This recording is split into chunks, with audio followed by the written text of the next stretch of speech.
नमस्कार, स्वागत आप सभी का। मैं हूं आपके साथ पुनीत और आप देख रहे हैं न्यूज़ 18 का डिजिटल प्लेटफॉर्म। आज क्या होने वाला है? जी हां, 5 जुलाई को लेकर कुछ भविष्यवाणियां जो है उनकी चर्चा खूब हो रही है।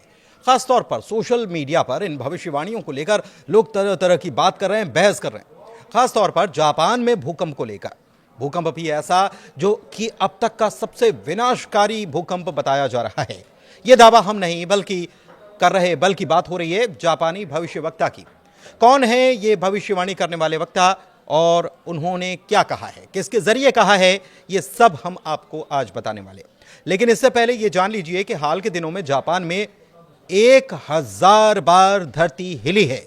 यानी कि जापान में 1000 बार भूकंप दर्ज किए गए और आलम यह है कि यहां पर अब तो रात को सोने से भी लोग डरने लगे हैं।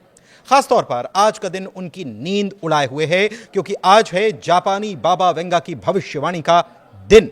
अब ये जापानी बाबा वेंगा कौन है, ये भी जानिए। दरअसल मंगा कॉमिक बुक और बाबा वेंगा का कनेक्शन जापानी मंगा कलाकार रियो तात्सुकी से जुड़ा हुआ है, जिन्हें जापान की बाबा वेंगा कहा जाता है। इसीलिए क्योंकि अपनी कॉमिक बुक के जरिए इन्होंने कई भविष्यवाणियां की हैं और इनमें से कई सच साबित हुई हैं।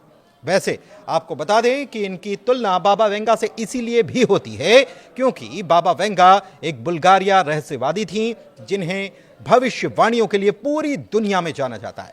ठीक उसी तरह से जैसे दुनिया में भविष्यवाणियों के लिए नास्त्रे दमस का नाम हमेशा से चर्चा में रहता है। पहले आपको हाल के हालात बता देते हैं।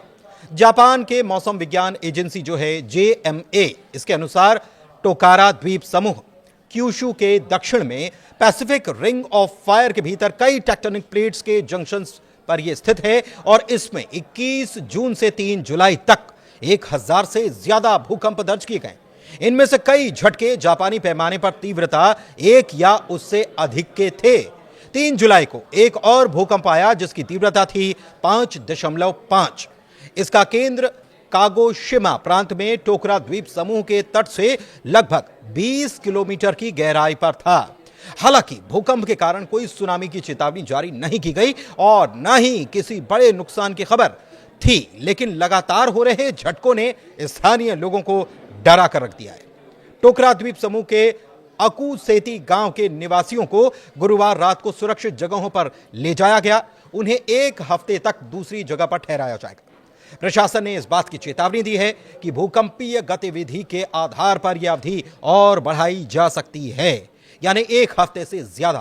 तो स्थितियां ऐसी नहीं कि कोई बड़ी घटना हो, लेकिन मंगा की भविष्यवाणी से डर बढ़ा हुआ है, क्योंकि भूकंपीय उथल पुथल के बीच मंगा कलाकार रियो तात्सुकी की 1999 में पब्लिश और 2021 में दोबारा छापी गई किताब द फ्यूचर आई सॉ ने पूरे एशिया में हलचल मचा दी है।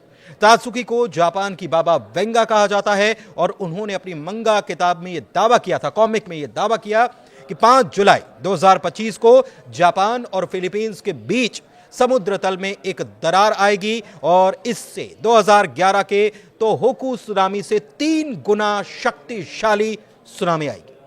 तात्सुकी की यह भविष्यवाणी इसलिए भी चर्चा में है क्योंकि उन्होंने पहले 1995 के कोबे भूकंप और 2011 के तोहोकू भूकंप और सुनामी की भविष्यवाणी कर दी थी और यह सटीक साबित हुई थी। 2011 के उस विनाशकारी भूकंप ने 18,000 से ज्यादा लोगों की जान ली थी और फुकुशिमा दाइची परमाणु दुर्घटना को अंजाम दिया था। यह घटना हुई थी।